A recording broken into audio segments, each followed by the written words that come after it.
Doesn't matter if we're black or white, we're all people. The differences are minor and on the outside. All those people saying race is so important. It ain't nothing but a thing. We're all the same. People are people are people. It doesn't matter if we're black or white, green, or red or or purple. green It or doesn't blue. mean a thing to me. We're people. I really didn't learn what it was about until I came to Birmingham. People need to quit all that talk about difference. My blood's the same color as yours. Just divides us. I do remember 16th Street Baptist Church. That's my first, strongest, and searing impression of Birmingham. Can't we all just get along? I always tell them, if you cut me, don't I bleed the same blood you do? It's bigger than Birmingham. It's bigger than Birmingham. Race really has nothing to do with anything, and I'm tired. It ain't nothing but a thing. We're all the same, babe. We're the same, the same.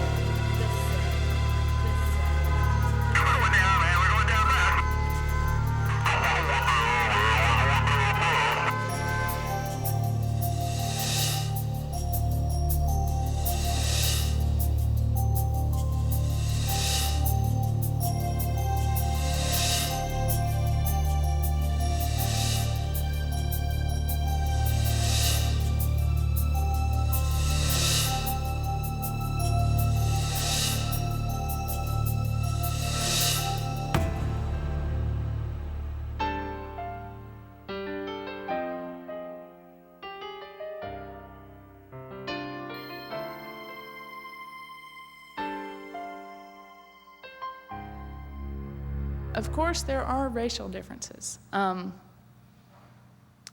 think that it's ridiculous for us to pretend as if there are not racial differences. I mean, how can you not see color? I mean, black and white. I mean, it is. I can walk through the door with a Giorgio Armani suit and a haircut and shoes, and the first thing people are going to notice is that I'm black. You can walk through it, and first thing they're going to notice is that you're a woman. But that's not going to be a negative. Or any white gentleman can walk through it, and they're going to notice the suit. That's a sharp suit. Clearly, the first response is going to be different based on race. And even when you get to know people, they still will respond to you, or you still will respond to them differently on the basis of race. No question about it. It is a different. We may not say it ain't, but it is. I think there must be a huge difference. I like that difference. In situations where people say, oh, there's no difference, I'm just like you. How could they be? I've never had one of my ancestors owned by another human being on American soil. And I just can't imagine that we could feel the same. If you say, I'm aware of racial difference, does that make you a racist? We created in a different aspect. I mean, we created basically the same as human beings, you see what I'm saying? But on from the genetic makeup to our beliefs, I mean, things are different. My mother believed very firmly that we had different stratas in society, and the blacks had their place, and as long as they stayed where they should have been, that there wouldn't be any problems. African Americans are more into flair, more into being heard and being seen and being felt, as opposed to white Americans. I think white Americans are into a certain quality and a certain style, a certain something being done perfectly or right. And I noticed that as a black person, growing up. The poor blacks tend to be flashing. This is before integration. The middle-class blacks tend to be reserved.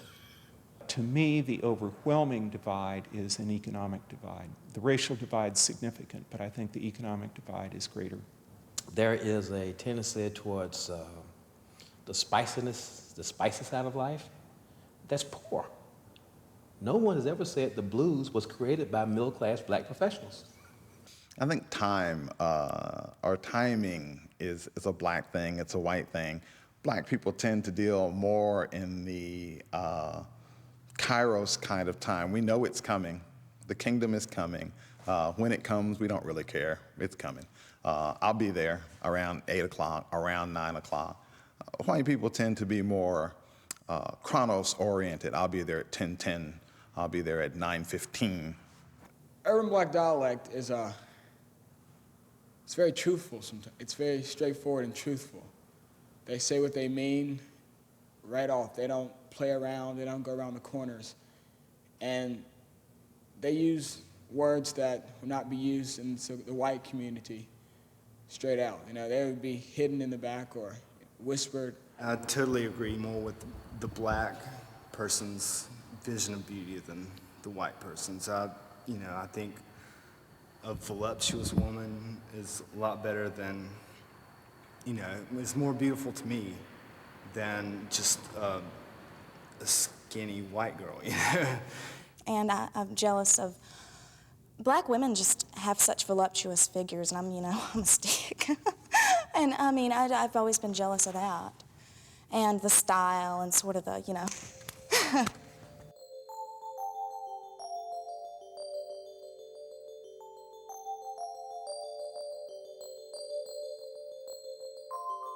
Physically strong and powerful, men having lots of children and lots of women, not very well educated, not faithful to their families. Black women, very strong internally, head of the family, endured a whole lot, not very well educated, a little bit slow, a little bit lazy, having lots of children. White men, arrogant, proud, domineering, not listening, being kind of a jerk, willing to stab you in the back, always underestimating black people, using black women, raping black women, white women wanting to have a relationship with black men, ditzy, not real, not understanding what the deal is, not understanding very much at all, easily taken advantage of, very naive. Those are the things I can think of. Racism lies strongest many times in the vessel of expectations. It's all about the way you look. Doesn't matter how smart you are, how many degrees you have, how hard you work. When you come home late at night, if that police officer sees you and he sees a young black man, then you are a criminal suspect. And that's what's so frustrating about it. It doesn't go beyond anything other than the way you look. This can't be avoided. And see, that's something white society has to understand, because there's a lot of white youth out there that listen to, who only has the media to inform them about black people. You see what I'm saying? They see us on TV, shooting each other, killing each other, you know what I'm saying? Well, I think it's very simple. I mean, it's simple, but in some real ways, it's a very complex challenge. And it has to do with getting rid of those impediments that really blind one's sight.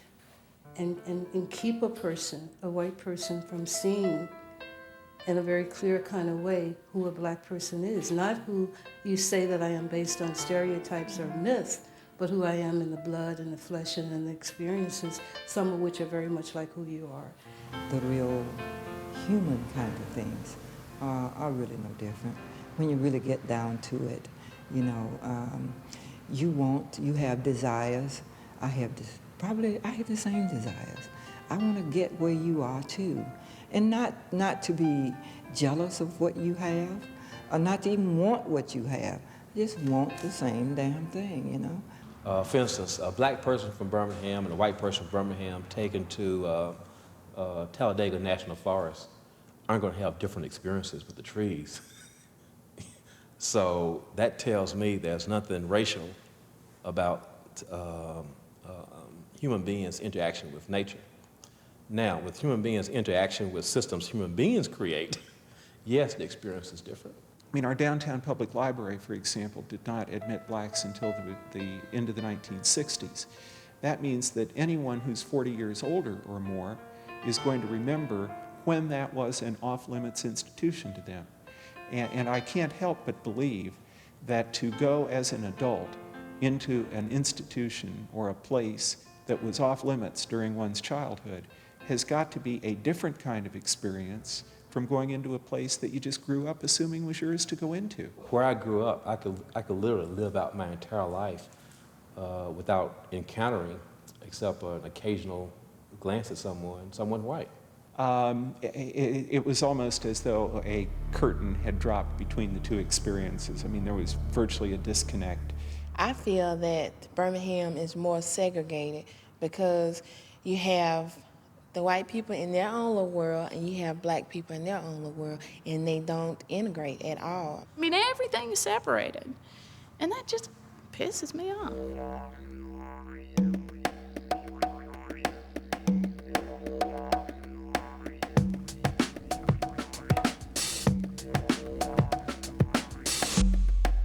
How could we get each other to understand the reality? I feel like at my age I should know a lot of things about black people or Asian people or all these different cultures, but I don't know them, and I don't want to, it's a fine line between being offensive and being interested. Blacks feel that they know everything they need to know about whites, because as you know, the discussion that I've been in that sense is that, well, they've always been written about, we've always worked for them, and we've always taken care of them, you know, so when they didn't realize that they were supposed to be studying us, but we were studying them, and we knew them better than probably they know us, much better. I don't think I know how black people feel. I don't think that black people have told me very often how they feel. I mean, blacks in particular have to pay a lot of attention to every nuance of white attitudes, psychology, feelings. Black people, especially after slavery, have had to study whites for their own survival, even on the job, study the moods. It's almost like the ancient Greeks studying the gods. You don't know what I am capable of just by talking to me. You don't know what's behind these eyes or what I'm capable of, do you? We had the hands-on kind of thing. We were there during the nurturing and the loving and the caring. You know, I remember when my mother nursed a white child. My father would tell me, just because you're a good person or you think you haven't hurt a black person, don't expect them to love you. Don't even try to make them love you. Don't do anything unmindful or inconsiderate. So I think I've always walked a chalk line of mindfulness, and it's probably a kind of fear. Fear that something offensive will be said inadvertently by one party or the other. I think that whatever your intentions are, if you're saying things that are deeply offensive to people of color and you're white, then you need to know that. And I'm sure the curiosity is on both sides. My nappy hair and your straight hair, there's some fascination about it. I think the apprehension and anxiety of simply not knowing how to go about it in an inoffensive way. I think fear is the glue that holds prejudice in place. Fear of talking to someone else who's different from you. And that line here, that invisible line, or that barrier, whatever that may be. Oh, yeah. What would he say? He says, oh, I like black people. This is what he would say. And I didn't like it. I wanted to sock him, but I didn't do it. I really did. I wanted to sock him because I thought that was ignorant on his part, you know. But I think that if, in fact, we are all willing to get slapped around a couple of times and know that it's coming, then that's what's going to have to happen. Me and her have had really knockdown fights, arguments in there. We really has. Well, I think we're not afraid to talk about, like, OJ, right? But if you get too deep into it, then I'm very defensive. Yep. Because I'm figure you being white and I'm being black. Anything that's of major consequence is going to hurt, and it's going to take time. So if there are white people who want to cross and say, hey, brother, I'm here to help you, they're going to have to realize that someone might slap them and say, well, I don't want your help. Because if I slapped him and said I didn't want your help, it's because I feel like he's got something else behind him. There's an ulterior motive. Why would he want to come and help me? He's never helped me in the past. They've never helped me in the past.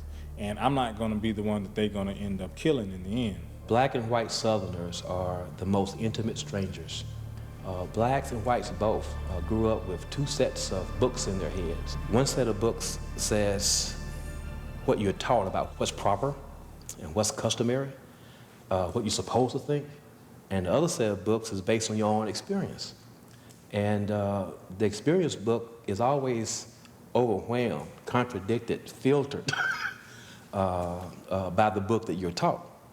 And so we walk around with these conflicts all the time. You know, as a white, that blacks are equal to you. But you also know much better that you had better not live that out. Of course, I remember them talking about the lynching things, the strange things that happened, people disappearing. But, you know, children weren't allowed in on the adults, around adults, when they talked about that stuff. I grew up in a very small town. No black families lived there, and I always questioned that as a child. Why aren't black people in our church? Why can't I have a black boyfriend? And it all came back to, well, that's just the way God has it. That's the way it is. My mother had no problems at all with my playing with black children as a child. We ate at the same kitchen table together. We played in the sand pile. Everything was fine as long as I was small. But had those friendships carried over into high school age, dating age, or something else, my mother would have put her foot down and said absolutely not. I guess in high school, my parents don't really know about this, but there was a black boy who was kind of light, and he worked at the library in Homewood, and I found him very attractive. I did. First time I kissed a white woman, I was probably surprised that she was kissing me. Surprised that I was kissing a white woman and wondering what kind of trouble was I going to get myself into. You ever ask yourself why they preach integration, but things are so segregated? Because that's if me, well not me, but if one of the brothers and you get together, you know, and mix blood, that next baby that's produced is going to be considered black. You see what I'm saying? So therefore, I would be increasing my population, and I would be decreasing your population. So therefore, it's kind of strange how conflict of interest sets in. You see what I'm saying? But the number one problem affecting the survival of this nation is race mixing. And I am opposed to it because every civilization in the past that has practiced uncontrolled amalgamation of the races has gone down the tubes. I think most people want to keep separate their history and their knowledge and their pride, but I think they do want to cross racial barriers. I don't think that, and then you always have the extremists here and the extremists there that want an all-black state or an all-white country, you know, which is stupid. Until we are comfortable and that color thing get out of the way, you know, we can't touch. Because there seems to be this thing about it'll rub off or whatever. Something strange will happen. For too long in our society, many white people have needed to look at black people as being worse than them, less than them, for their own sense of identity, for their own sense of security. When the white man was in the caves, you know, eating raw meat, we was down there building pyramids. They talk racism to keep you poor and me poor. The longer they can keep you poor, they can have you. They get the work done. Anytime that black people get together and get to talking about organizing and bettering ourselves, automatically white society is threatened. It doesn't have to be I win, you lose every time we talk about something. You know, I know what I would and what I wouldn't do, like going past the white woman in a shopping complex. She'll lock her windows, you know, roll up her windows and lock the doors when she see people come, like we finna attack her. I mean, you know, it's making me feel downrated because of the way she perceives me being a young black male. I think society fear strong black men. While living out their faith in Alabama, both John and Samuel were murdered by white Southern men who did not want to give up their power. Tragically, too often, it's only when you create pain for somebody else, create hurt for somebody else, that they feel like it's in their interest to respond to your issues. If I'm walking and someone is in a car and she stopped and I'm walking across the street, you can hear it. You can hear that lock. Do I think there's a desire to end racial segregation? No. I was on the elevator, and this old white lady came on the elevator, and she grabbed her purse. And I'm like, lady, look, I don't want anything from you. Well, clearly, if I were a black person in America, I would feel a great deal of hatred. Just the fact that it's such recent history in our country that people owned people as property, that it takes many, many generations for that rage to subside. Okay, like if we was to pull up next to a white person, they would like automatically go to their locks and their doors. That's fear, you know what I'm saying? They scared. Why? I don't know why, it's just fear. It was still a fearful place. I've always wanted to know. People in Tennessee, where I'm from, black people, were scared to come to Alabama. And I've always wanted to know, where are people in Alabama scared to go? In Alabama in the 1960s, there was danger everywhere for those who stood up for righteousness. The freedom singers sang, there's murder on the road in Alabama. There's murder on the road in Alabama. And if you're black and if you're white, if you're fighting for what's right, you are a target in the night in Alabama.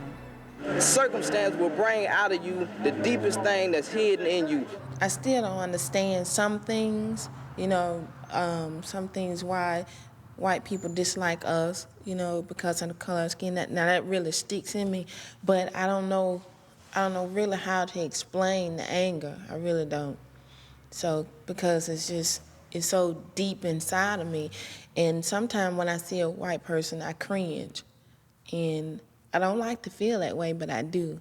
I have a lot of anger about that. Simple as that. In fact, I hate it. You know?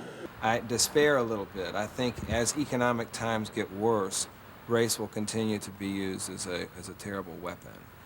The black kids that I come in contact with, they don't be around a lot of whites that much. And I think once they start being around whites, then, you know, if they come into that situation, then they're gonna be hurt, they're gonna be angry, and then that anger gonna turn into hatred, and then it's just gonna go on, and then we're gonna have this big explosion, and I really don't wanna see that happen.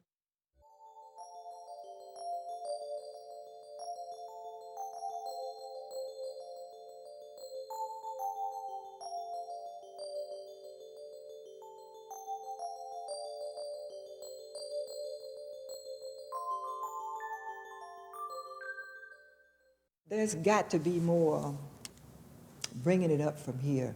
You've got to talk about how you feel about me and how you feel about yourself. You've got to talk about what happened, how you felt during the 60s when all this stuff went on. And I've got to talk about that.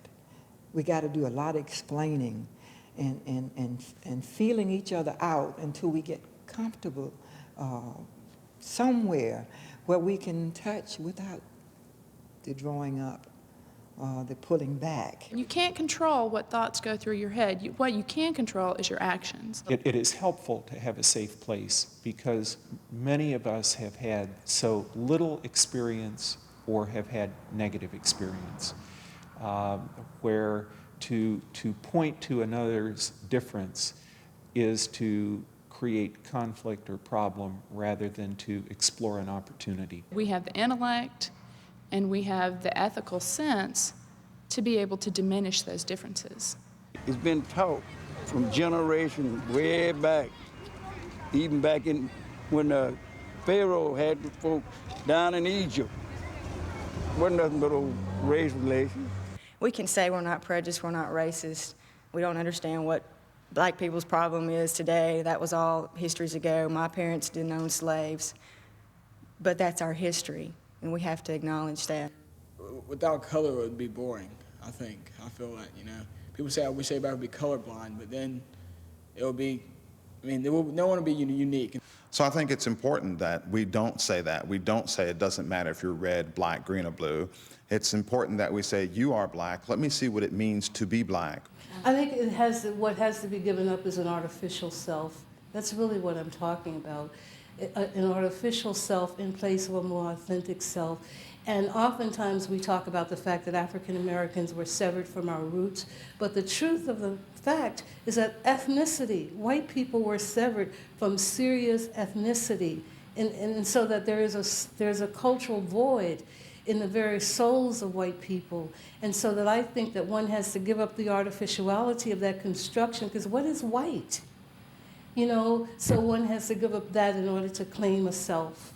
I think if you take the risk of getting to know somebody, take the risk of offending somebody, they appreciate that more than you hiding and isolating yourself. As long as they know that you're coming from a sincere heart of wanting to understand. You just do it. I mean, you know, you learn. You put yourself in a situation where you are forced to think about another perspective.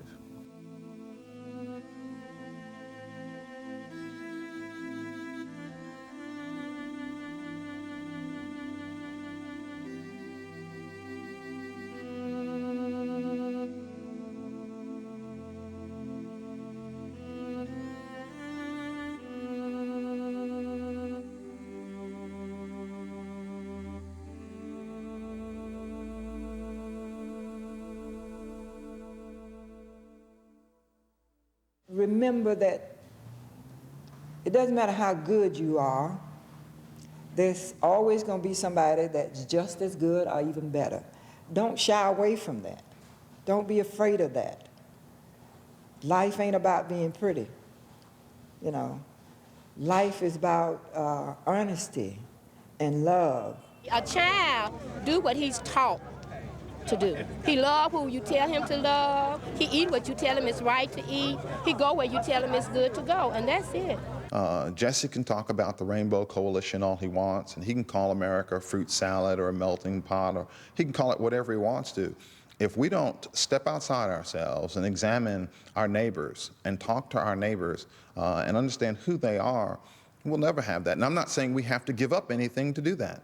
But I think the basic law of love is that you want to treat people as you want to be treated. And that breaks down lots of stereotypes right away, because if you really want to be listened to, if you want to be taken seriously, if you want to have your opinions taken seriously, if you want your problems to be listened to, then if you treat people that way, it breaks down lots of stereotypes. When you keep something in the forefront and you feed it, that if it's fed a healthy diet of intellectual looking at it, then I think it rebirths into something real sacred and strong, a real spiritual kind of knowing. I would like to see, for the main, whites to drop the presumption of superiority that they have been trained to wear. I would like to see blacks drop a presumption of inferiority that they have ingrained within themselves. I would ask whites, who died and made you God? I would ask blacks, stop holding yourself back, let go, move on. And also I think the absence of anger around issues of race. When we can talk about issues of bias or discrimination, exclusion, without fearing that things could get violent or so ugly that there's never going to be any more talks after that, then that would be a sign of some progress too. God's mercy is an opportunity to do today what we did not do yesterday. Let's get it on. You know, overdue. Let's get with it. Let's understand each other. Let's put that in motion. And in the movement, they were born again and their feet became brand new, and their hearts did too when they come out the wilderness of Alabama.